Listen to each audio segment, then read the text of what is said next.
На коврах Центра спортподготовки «Триумф» начались схватки международного турнира по вольной борьбе, посвященного олимпийскому чемпиону, трехкратному чемпиону мира, чемпиону Европы и Советского Союза Павлу Пинигину.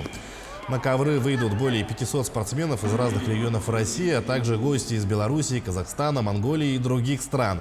Турнир Пинигина проводят уже в 19-й раз. Он включен в календарный план международной организации «Объединенный мир борьбы».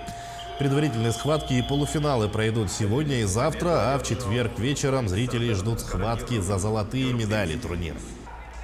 Когда я сам участвовал, спортсменом был, я боролся трехкратный олимпийский чемпион турнира Александра Медведя, международный турнир. Он всегда сам был в своем турнире, и спортсмены это очень воодушевляет.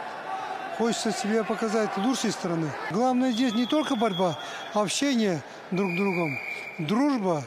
И потом, может быть, и как мы будем дружить, которые приехали из Казахстана, Ингушетии, из Монголии.